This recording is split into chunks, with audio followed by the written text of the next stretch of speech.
Welcome to Turmeric and Tequila. I'm so excited to be with you here today. We've got an exciting one. We have fitness family in the house. And if you listen to Turmeric and Tequila, you know these are some of my most favorite conversations. Before we jump in, I want to give a shout out to our sponsors, Lux Neuro, offering neurofeedback and counseling where your heart and mind align. For more information about what neurofeedback can do for you, listen to the neurofeedback stories of transformation in the middle of this podcast. Neurofeedback effectively treats everything from insomnia, anxiety, depression, trauma, ADHD, and much more. Optimize your brain. Special thank you to Declan James Watches, veteran and local Colorado owned. 10% of all their proceeds go back to the Navy SEAL Foundation. So go check out their situation, especially during this gift giving time of year. And finally, Colorado Clownfish Swim School, lessons in water safety training for all ages. We believe in life skills through sports. Come waterproof your family today. Go check them out. Local family owned. Let's jam. Without further ado, Susan L. Combs, welcome to Turmeric and Tequila. Thank you. We're ready to go. So before we got on the mic, we were talking about CrossFit. We have deep roots, deep family in common. So it's always cool to see where our fitness lines run. Absolutely. Yeah. It was like, do you know this person? Do you know that person? I was like, yes. That was literally like our cardio. We should, I don't have my heart monitors or whoop on or anything. Our heart rate was probably elevated though. Yeah, I'm sure. Yeah. And I had a horrible workout of 75 strict pull-ups. And then every time you failed, you had to do 5 wall walks today. So, I don't have much left in me today. Oh, that's a skinny kid workout right there. It was stocked.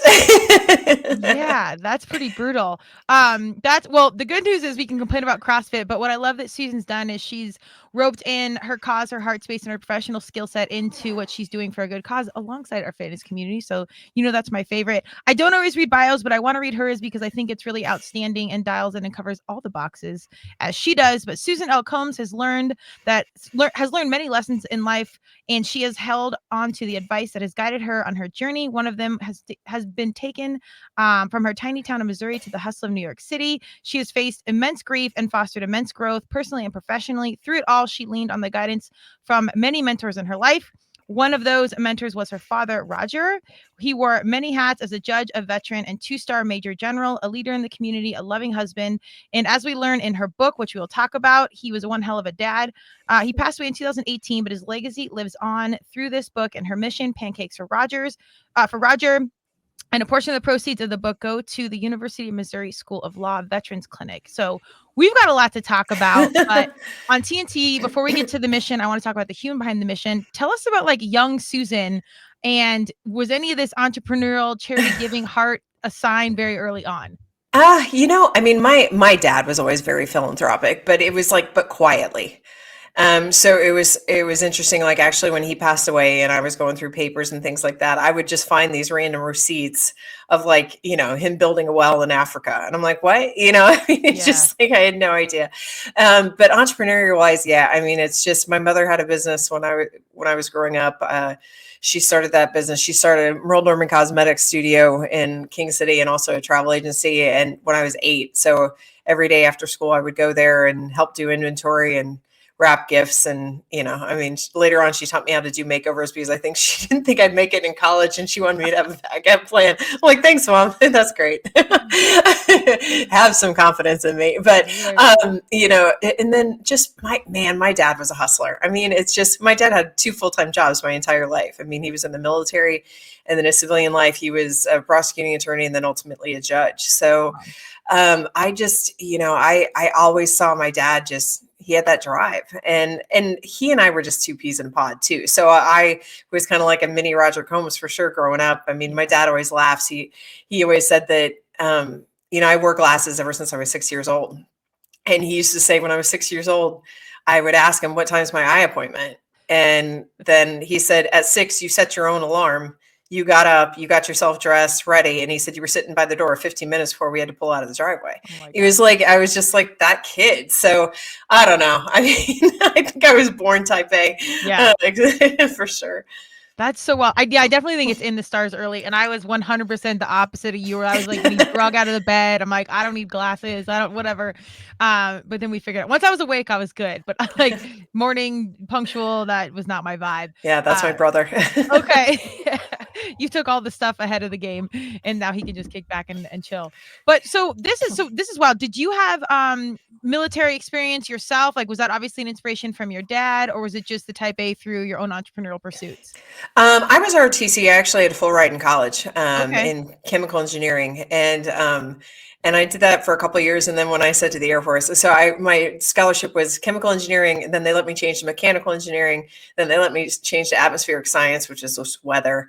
I remember my dad saying, "What, you want to be a weather bunny?" And I was like, "Thanks, Dad." Thanks, But then when I went non-technical, the Air Force was like, "Yeah, we're not going to pay for that." When I was like elementary education, they're like, "Yeah, Miss Combs, go right ahead. We're not going to pay for it." And I said, "Well, okay, then I'm probably not going to sign 6 years of my life." So I actually, when I went non-technical, that's when I pulled out of ROTC. But I still have tons of friends, and it's kind of annoying because like all of them are like retiring as generals now and lieutenant colonels, and I was like, "Wow, I could have a pension." I mean, I should have like stuck it out there. So, but I was around the military my entire life. I mean, my father served for 39 years and 4 months. And Wow. so he started out actually as a Marine Corps helicopter pilot, and then he was Army, and then he was Air Force when he ultimately retired. Oh my gosh. Okay. Well, Yeah. I have two brothers in the military. Actually, both of them are out of it at this point, but always have a special space in Yeah. my heart for military. And a lot of our CrossFit family hails Yep. from military or first responders or some sort of service men and women. So their jobs are hard. I always tease like when I roll to the gym, I'm like, I do marketing and branding. Like I'm stressed out and it's hard, but like y'all are saving lives. Like you Yeah. guys are doing really big things. So I can see how this gym is a necessary piece of the mental health. Did you find that with CrossFit? Was that a good balance for your world? Yeah, and also too, I to be honest, I found CrossFit the year my father passed away, and Wow. so CrossFit, I really, and like I'm sure you have people that are listening and things like that that have been caregivers, and anybody that's been a caregiver, you know how important it is to fill your cup.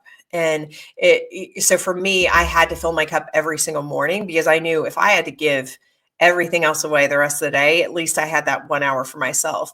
So, my husband and I started doing CrossFit like in I want to say like March of 2018. And then my father actually passed away in August 2018.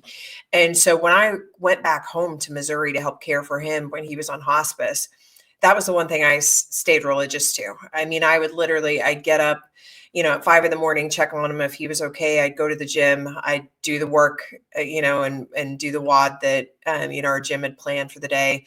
I'd come back and I'd, check on him again, and then I'd get ready for the day and then just get him ready for the day. So it was one of those things that it really kept me sane. It Yeah. really kept me sane. And then just the community. I mean, when my Mhm. my father passed away, I mean, how supportive they were, to check on me and see if I needed anything. And then just the continuing support since you know, Pancakes for Roger started out as like a fundraising effort for the Veterans Clinic, and then it turned into a keynote, and then it turned into a book, and then last December it became a nonprofit. And CrossFit's been very, very supportive of the community as well. So that's really cool. Absolutely. Before we jumped on the mic, and if you listen to Tequila, I always say CrossFit has been the best filter for the best people in my world, from personal support to fitness, competition to business, and helping my business run, and being loyal, representatives of Turmeric and Tequila, rocking the t-shirt. I mean, the crew shows up, and I always try and show up for them. But the through line that's really beautiful is we all kind of have that similar drive to just get better, every single day. And it doesn't mean you have to go to the CrossFit Games, or maybe you're brand new. We had a new guy actually today, and I was like, man, I remember my first day and this dude was just struggling. But it's like the first day is always the best day. But you have that underlying tone of like, you're just showing up to do something better. And then that trickles through everything else you do in life. So you just immediately have like these like-minded humans that are just on board with you. It's a really, really magical thing.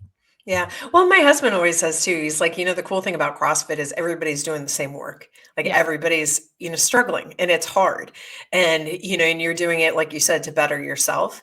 And so it's almost like that mutual admiration and mutual respect for each other too. That it doesn't matter if you're scaling or doing RX or RX plus or whatever. It just, you're still competing within yourself. I mean, I am super competitive, so I will say that I'm like, yeah, I outbenched that guy today, and, and feel pretty good about it. Let's go. but it's still that bond that I travel a lot for work and I drop in at boxes. I will say I didn't drop in Colorado because I did the Manion WOD like at a Oh, hotel yeah. gym, and I Okay. thought I was going to die. Yeah, I'm friends with Ryan, his sister, and Okay. so when I recruited a couple of people to do that, and we were going to drop in on a gym, and I was like, we can do this at at the hotel in Aurora. We were sucking wind so bad Yeah. because it's just like the altitude. I mean, literally, we had landed the day before, so Oh, I was like, I have too much of an ego to get my ass handed to me at a Colorado gym until I was yeah. acclimated. Dude, that's you. Well, you're more than welcome to drop in Palladium anytime, standing I invite. But appreciate that. also, funny story. I knew Ryan in college. One of my friends dated Oh, a wow. midshipman, and we did. I don't know if I can say initiation, but we did our welcome party for our Yeah. freshmen at the wrestling house. So Oh we my knew God. Ryan. Yeah, and it's such a small world. And then one of my good CrossFit friends out here now runs Team Red, White, and Blue. Oh yeah. So they do similar things but different. But we Yep. reached out to them and did a couple. So small ass world. Oh, But dude, that's so cool. yeah, come to Palladium anytime, and you can just do it to the side or during off hours. Like no one, it's really it's chill. So I appreciate that. the hotel workout's always the worst.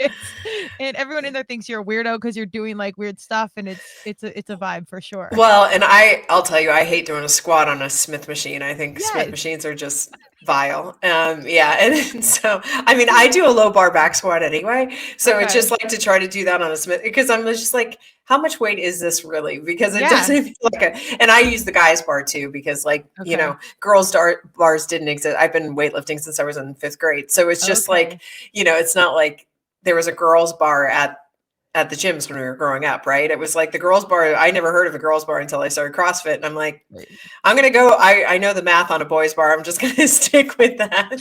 Totally, totally. I was here for the women's bar because I have tiny hands. I'm not. Ah, This is such a lame thing. In CrossFit, you find out weaknesses you never otherwise know in life. But my grip was okay, but I have really small hands. So anytime it was like bar to pull up or bar to muscle up, bar like my grip would give. So I would always try and find like the thinnest pull up bars, the thinnest bars, because it would like. And if you're doing multiple workouts a day, like all those little efficiencies, you have to do all this kinds of crazy stuff. Anyways, yeah, I was here for the skinny bar, but the those little things really do make such a difference. It's wild.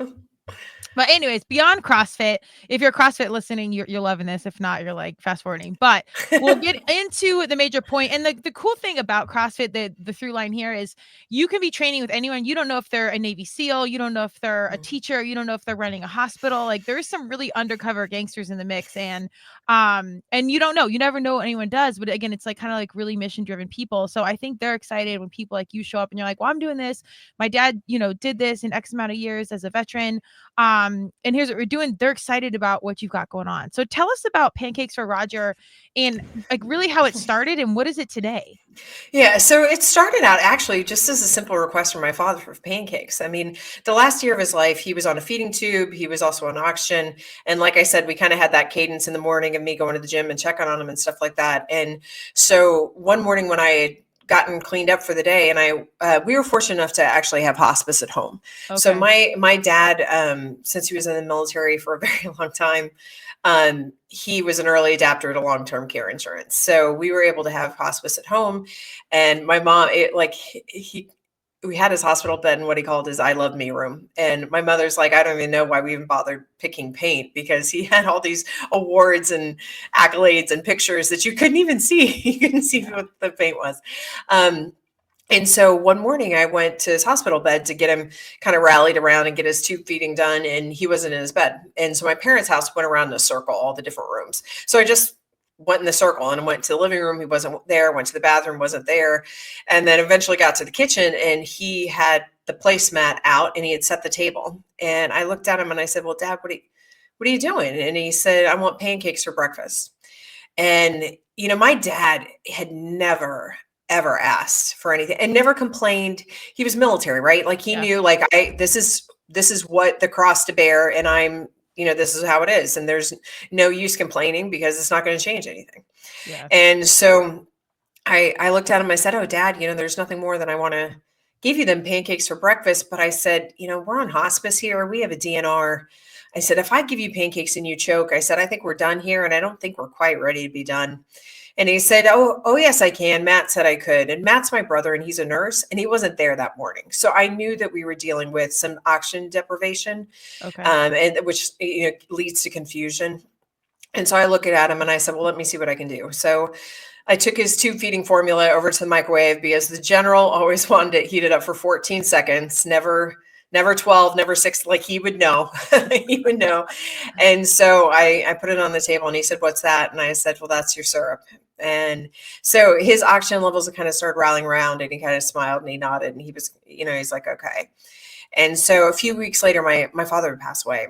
And so I took one day off work when I came back to New York. I just needed one day to just shut out the noise, ignore my freaking phone. I swear like a sailor, so I'm trying to keep it clean. Oh no, you're good. You're good. Do you?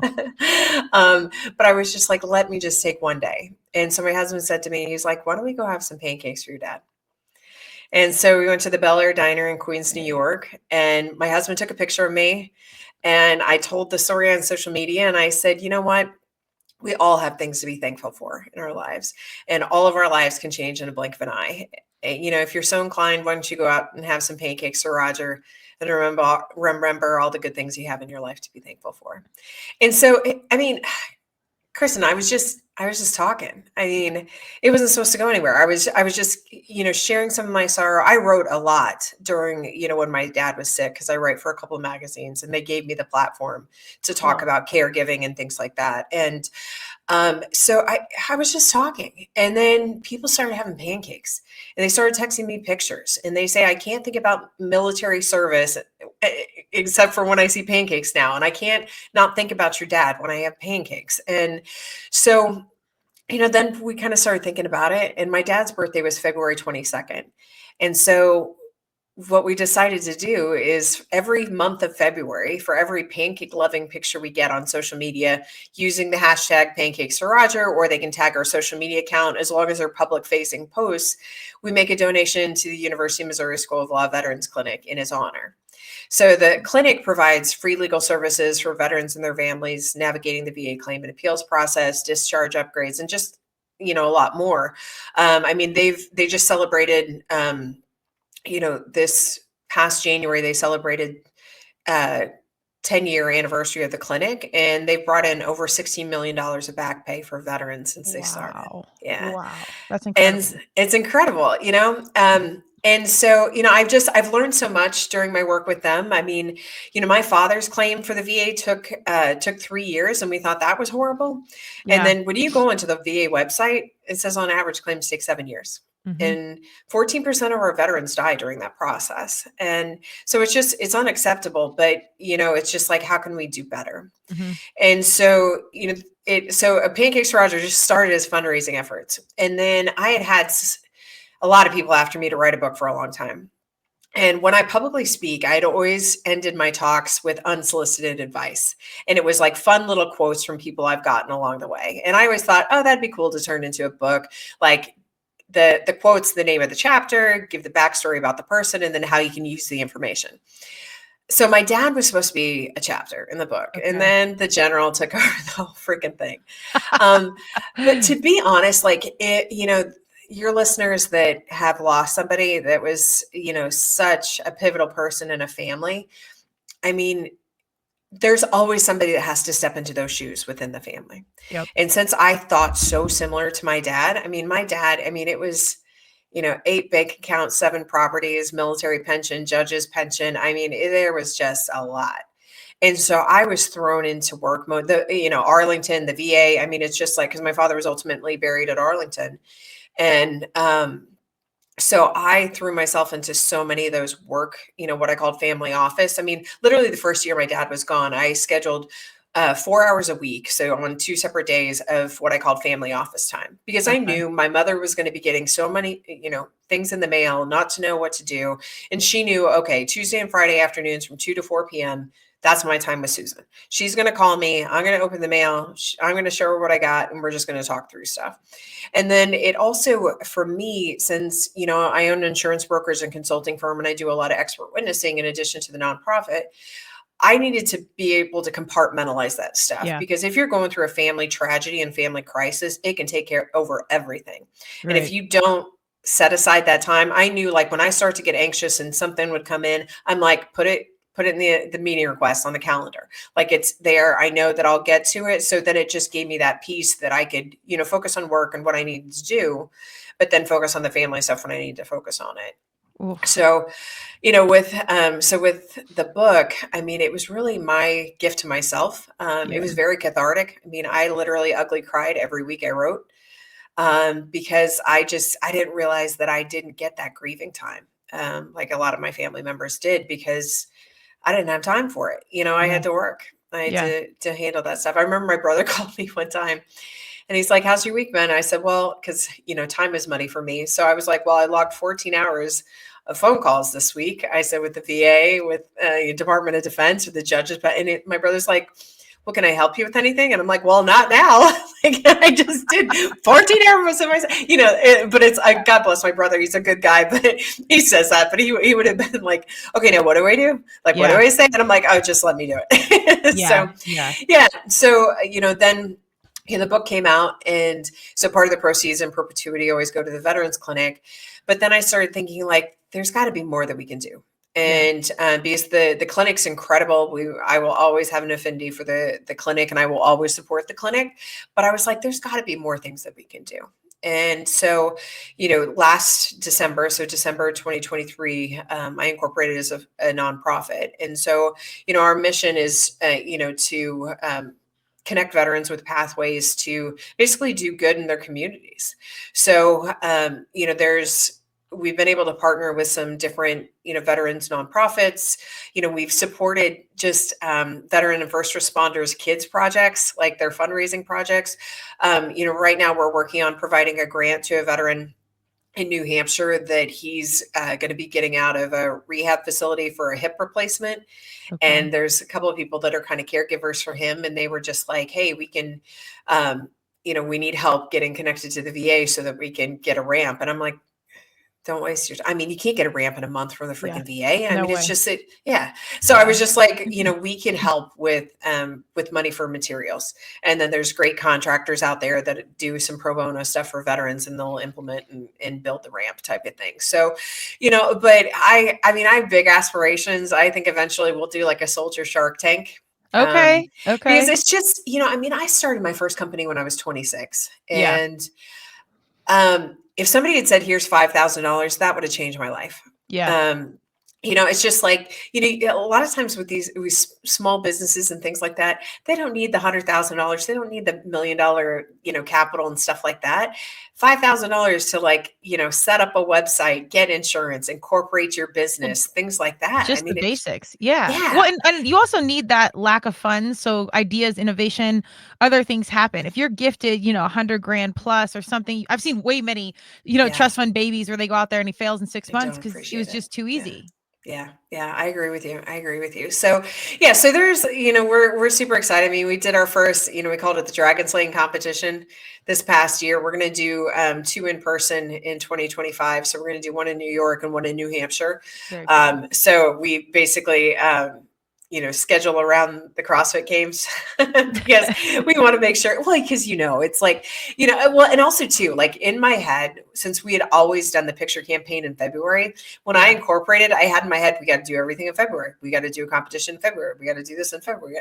I screwed Yeah. myself. I mean, I was like, I was nuts. I mean, it was just like the year the book came out, it like, I was home 6 days the entire month of February, Wow. because I was just on the road going to these different events. And I'm like, okay, we got to pull this back. And then Yeah. now that we're a nonprofit, we're like, oh, we can do things throughout the year. I mean, this past February, we did, we got pictures in all 50 states, all 7 continents, and 29 additional countries. Okay. And so, we just started, like, we launched our new sponsorship packets and things like that. And the highest sponsorship packet, they're going to be featured on a billboard in Times Square. So Oh, we were okay. actually, How'd as you an guys get organization, that? I'm very curious. a marketing company. Yeah. Okay. Yeah. And my PR manager found it too. So she's very good Okay. and innovative on looking at those things. So we were actually featured on the billboard on Veterans Day, thanking veterans. So And so that awesome. was pretty cool. And then we do contests for pancakes in February. So like the most patriotic, the most creative place, and then we let the public vote on them. Okay. So this year, what we're going to do is when people vote on them, then the winners are going to be featured on a billboard as well. So that'll be pretty cool. Oh my gosh, I love this. It's kind Yeah. of wild how everything, obviously this comes from very personal, like, massive heart space thing, but also now, with losses can provide so much energy and enthusiasm and, mission for your own life. And it's to, where it can go any which way. Like you can do so many things from here. And it's not just, work. Like I'm here, like I have a consulting firm and we do these things, and like I specifically seek out mission driven humans doing mission driven things because it adds a different layer to the entire agenda of work. So it has to be a major driver, not only for you personally, but to bring that personal into the professional has to be like an incredible situation for your experience. Absolutely. And that's why we intentionally made the mission broader, because by making it broader, if somebody comes to us and says like I have an idea, instead of being like no, it doesn't fit the mission, we can be like how can we get it done? Right. Like how can we do it? How can we accomplish this? So we actually, so I don't know if you guys can see this, but we actually had challenge coins I love it. that we had made too. We actually just got them a few weeks ago, so we're super excited. So with like our different sponsorship levels and things like that, people will get a challenge coin in the mail, and they're just like a really cool leave behind. So my husband and I actually just recently moved to New Hampshire. And so we Okay. joined a new gym out here.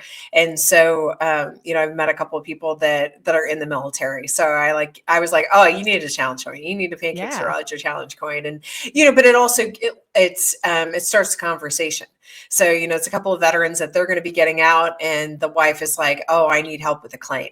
And I'm like, we can connect you to the right people to get you, on the right direction. Because a lot of times with VA claims, it's just bureaucratic bullshit. And it's Yeah. like you mark the wrong box, or you didn't check this box, or you forgot this one sheet, or you didn't flip over the page. And it's just like you just need a little bit of hand holding so that you can be like, okay, let me know the right thing to do here. So Right. Well, and that's so frustrating because our humans that signed up to give and serve, like the fact that we don't support them in all capacities on the way back. I'm, like I said, two military brothers and then deep on the health and wellness side. So everything from brain training, like our head sponsor, Lux Neuro, is all about neurofeedback and neuromodulation and can get you off pills and drugs. And there's a space for some of that. But the VA is also tied to, a lot of big pharma and some other strategic partnerships. So it's a lot of medication. I do have faith things are getting better, and I'm not an expert in that space, but like you're saying, I always think advocate for yourself and then lean on your community, ask questions, find people that know more than you. And 9 times out of 10, they're willing to help. They're willing to, if they can't help you, they'll find someone that will, especially if you're a veteran. Like our people, whatever side you vote, care about our people that serve. Like it's, I think, a universal love in our country that regardless of what you believe or what you do, people really care about veterans and they want to help. Sometimes they just don't know how. But the fact that you guys are doing this and there's resources, but also there's people like you that know how to help them to use those resources. Because I think there's a lot of stuff people just sometimes don't know what to do or where to go. yeah, I mean, so one of our board members, he was a paratrooper in Desert Storm, and he said I had never heard of a veterans clinic until you. Really? And it's, yeah, because it's just like, Gosh. and that's the thing. I mean, it's just like a lot of times, I think there's also a misconception. It's like you might have some listeners that are like, oh, she said University of Missouri. I didn't go there. I'm not from Missouri. It doesn't matter. Yeah. So it's just like if they think they can help you, they'll help you. Right. So, I always tell people like reach out to me, Susan at pancakesroger.org. And if I can connect to the right people, I will. I always tell people like pretty much most major universities at this point have a veterans clinic. Okay. And so, the quote unquote best ones are like Yale, Syracuse, and the University of Missouri. I mean, those are the most well known that have made the biggest impacts. Like I said, Mizzou has brought in over $16 million in 10 years. They actually do a veterans symposium every single year with a different topic. So it might be, PTSD, it might be TBIs one year, it might be, veteran suicide one year, it might be, sexual misconduct. I mean, they've done things like that too. But then they also have this program I grew up in a town of 1,000 people in Missouri, and so very, very small, very rural. My grandparents were dairy farmers. My dad was literally born on the farm, but they have this whole program called Tigers for Troops. And so the University of Missouri are the mascots, the Tigers. And so these students, these law students, are actually going out into these rural communities, going to the VFWs and everything like that, just sitting down with them, saying, "Bring your file in. Let us help you go through it, Awesome. see if there's anything there." Because a lot of times, you just don't know. Or Yeah. it's just like you get people that, especially Vietnam era, that maybe they were stationed here in the US and they think that they're not eligible for Agent Orange related claims. If those guys were unloading anything from those cargo containers and things like that, they were probably exposed. So it's just like, so there's claims that are coming in that even somebody that wasn't stationed over in Vietnam. I mean, my dad, I mean, when he was diagnosed 10 years before he passed away, his first claim was denied by the VA. And then we found out the 4 other helicopter pilots that were all with my dad all had the same type of cancer. Because, of course, they said, Wow. "Did you smoke or drink?" Because it's Agent Orange related throat cancer. Did you smoke or drink? Yeah, everybody did that. But then when we found out 4 other veterans all had the same type of cancer, we're like, it's just too much, too similarities. So that's what kind of fueled him to push forward. And, my father did well in his life, did well in his career.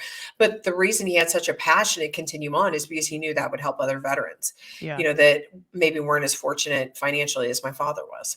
So that's a thing to think about. Like, I mean, even God, I mean, I learned so much with this process. I mean, I've always been somebody, I'm not afraid to ask for help. I'm not afraid, like I'm very tenacious. So what I call tenacious is the ability to find the answer. So I'm okay saying, "Hey, I don't know, but I'll find out." And I'm really good at knowing, like, who do I know that I can get to the answer, that can get me to the right person, that I can like have the best result possible.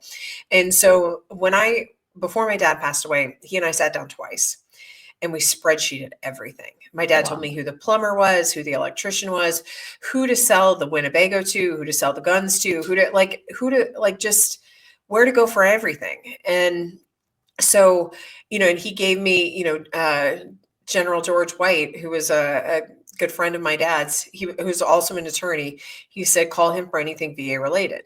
And before my dad passed, George is like, "Make sure that you get Agent Orange related throat cancer on the death certificate." Okay. I wouldn't have known to do that if somebody didn't tell me to. I wouldn't have done anything. Like I would have missed that one. Yeah. And he said, because he said, "Susan," he was just like, "It builds a record." And he said, "It builds a record for the next guys that are coming down the pike." Yeah. And so I literally remember, again, small town, 1,000 people. I grew up across the street from the funeral home. He used to babysit those kids. They used to ride down the ramp on a coffin cart. Nice. They're good kids. But the coroner came over, and I looked at him and I said, "Okay, I'm not trying to tell you how to do your job, but I'm going to tell you how to do your job." Yeah. And my mom's like, "Have you met our daughter?" Yeah. And so I told him, I was like, "I need this on the death certificate." He's like, "Not a problem." So that's the thing. I mean, it's just like surrounding yourself, and it's just like, don't be afraid to ask questions. I think that's so important. And Absolutely. knowing like who to get to that can just really kind of mentor you, because that's the thing. I mean, my dad and I were tremendously close, and there's been all these wonderful, great male mentors that worked with my father, whether it be in his judicial life or his military life or just family, that have like kind of come out of the woodwork and supported me when I've had questions or been like, "Hey, how would my dad have handled this?" Or, "What do you think my dad would have thought if I was going to do X, with the farm?" And they're like, "Okay, your dad would have liked this. He wouldn't like that." I'm like, "Okay, cool." Yeah, yeah. No, that's huge. And I mean, again, the community. So it's kind of funny that CrossFit has webbed itself back into your world, because I mean, these are just really important spaces in life where you just straight up need community and that inside intel to really get to the bottom of things. And I think even if the government, the FBI, whatever, or military veterans, everybody got really dialed in, you still need your insider baseball and the people around you to navigate systems accordingly. So that asking for help, I think, is the most critical piece. It's a wild thing, but on the flip side, I think it's really nice that you can get together for a cause and then do these fun things, and then also have these conversations like where it's not like business hard agenda. You can just show up, have pancakes, and then also talk about like, this is what we do and this is what's offered, and it can be a lighthearted setting versus like, always the heavy, kind of drudgery going into the VA or having like, just hard conversations. Yeah. Have you seen that some of the events people have, discovered you guys or reached out to you that didn't know that you existed? I mean, we've built everything like by word of mouth and social media. I mean, it's Okay. just like, so it's just, now it's like, we've had people that have been, I mean, we have kids that are growing up on Pancakes, Roger, and that makes me so happy because like there's kids that, I mean, we've been doing this 6 years now. And so there's these kids that are like, hey dad, it's Pancake month next month, and I mean, so they're talking about it. So it's just like, so, that warms my heart. But then, like after I do a podcast interview, I might get somebody that reaches out to me and said like, hey, my brother's having trouble with the claim. Can you help me out? Like, let me know who I should talk to or things like that. Or, you get somebody that reaches out and says like, hey, we have a veteran that is having trouble with X. Is there anything that you guys can do, to support? So, we're always open to those things. I mean, we're building our endowment, so we have to be conservative and, I mean, and I will tell you, I know how to make money and, but I've always been for profit. And so it's such a much different mindset when you technically own a nonprofit. Yeah. Because the dollars, you scrutinize over every single dollar you spend. I mean, because you're just like, this is the money that's supposed to be doing good for veterans. Like, how can we make sure that this money is used wisely and that can make the greatest impact as quick as possible type of thing. So Yeah. I'm it's glad to very, hear very that. different mindset. Yeah. Because there's Yeah. not a lot of nonprofit. I've worked in the space. There's not a lot that do it really, really right. And you're buying a lot of CEO steak dinners. And there's a lot of gray area out there. So I appreciate your transparency in that because like our people need to know. And the good news about social media, not only the exposure that makes it affordable, cost and time effective, is that our people can dig in. They can dig into the Yeah. ethos of what you do, how you do it, why you do it. I know 501c3s have to disclose any which way, but our young people can get on TikTok and know where you train, how you do you cheat on your workouts. They can get into the details of like anything. So it's big. But I love what you guys are doing. Hit us with what's coming up. Like what can people get excited about? What should we look for? Yeah, well, I mean, we're in giving season, right? So if anybody wants, find some money in the seat cushions, like feel free to throw them our way. But we're like I said, we're going to have a couple of Dragon Slayer competitions this next year. We're super excited about that. We're talking about doing a couple of virtual challenges, and we're going to start to be able to take grant applications and award grants.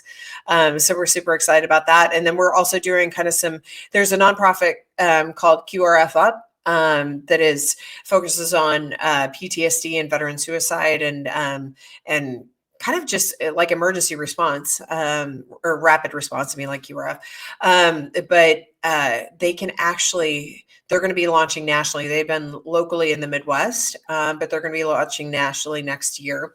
And so what they do, which is pretty cool, is they have an app. And if say there's a veteran crisis, they can hit the button and within 30 seconds, they get a call, a text, and an email. Wow. And so sometimes it's just like them having a conversation, talking things through and then, kind of getting their feet underneath them again. But then if they need somebody responding like within an hour, they can get to somebody that's 100 miles away. So they're training like these ambassadors and things like that with, therapists, just like the veterans clinic at Mizzou. It's kind of cool because they're training all these law students. And so these law students are then going to go on and have their careers and they're going to be ambassadors for veterans, but they're also bringing in the medical students too.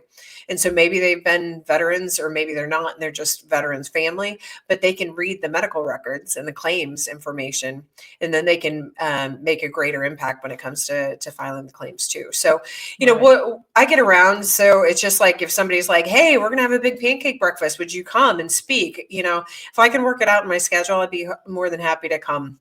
Love it. I'm not going to fly down to Antarctica, though I do get those guys to have pancakes for me. I've managed to get that worked out the past 2 years, and I have a friend that's specifically going to Antarctica to vacation in February just to get me a picture down there this next year. But yeah, just have pancakes in February. I mean, it's going to be here before we know it.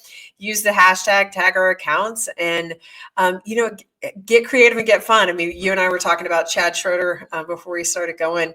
He actually went up during a lunch break and hiked up a mountain to have a pancake on top of a mountain. And he was a finalist for the most creative. But I will say the most creative place to have a pancake did go to Antarctica this year. That is incredible. We had somebody that I have a friend that owns a dry cleaner. and she brought in a whole bunch of pancakes, and there was a staff person that actually got into a dryer to eat pancakes for a Oh picture. my, So I yeah, love have it. a good time with it, you There know? you go. There you go. Yeah. Okay. So hit us with website handles for social media. Give us where do we find you? Yeah, so like me personally, I'm very Googleable. So if you just do Susan L. Combs, you'll find me. But the website is www.pancakestorroger.org. We're on Facebook, we're on LinkedIn, we're on Instagram, we're on TikTok. I'm like, I got to think Okay. of all of the things now. But yeah, like our website has more about our mission. It has like the sponsorship levels. I will say we do a pancake map every year. So it's just like, so, we have people that like want to contribute like in like maybe they're like, I don't have thousands of dollars to give, but I can do $100. They can Okay. sponsor a state and put their logo on the state. That is so So we awesome. just launched that for 2025. And so we're getting people that are like buying up the states because they want to make sure to get it. Because last year people were like, what do you mean California's gone? I'm like, California's a big state. Like, we get a lot of people from there. I So love yeah, it. so be checking the pancake map too.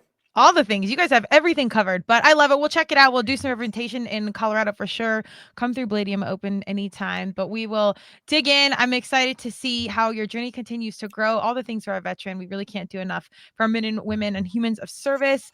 I really appreciate your time and energy. We'll, of course, post all the links and everything where you can find Susan and her link to the book on Amazon. We'll give some shout outs. My final question I like to ask everyone: what is success to you? Success to me probably depends on what what time of day it is. But success to me mostly, it's just like finding something that just fuels you. I mean, every single day. So maybe that's work one day, maybe that's just, your workout one day. Maybe that's, you have a friend that's going through a rough time and you pick up the phone and kind of talk through a situation with them, and that's a success. So I think it really depends on what your day looks like, but I think you have to find one thing every single day that you can just do a little bit more, do a little bit better, and then pay it forward. There you go. Amen. That's what's up. It is, yeah, it's very interesting to hear. I love all those questions because everyone has something a little bit different. But usually filling your cup, doing something that's bigger than you. I appreciate your time and energy, what you guys have going on. Like I said, we'll represent in Colorado. I want to give a special thank you to our sponsor, Lux Neuro, offering neurofeedback and counseling. Lux Neuro wants to meet you. If you're ready to transform your life, visit them at luxneuro.com to schedule a consultation. Colorado Clownfish, if you are looking to be waterproof ready, go see them for all things water, swim lessons, and water safety. Check us out wherever you get your podcasts and look for this video on YouTube. Susan, thank you again. I really appreciate all that you're doing. And like I said, I'm really excited to see where this goes. Thanks so much for having me. Thank you.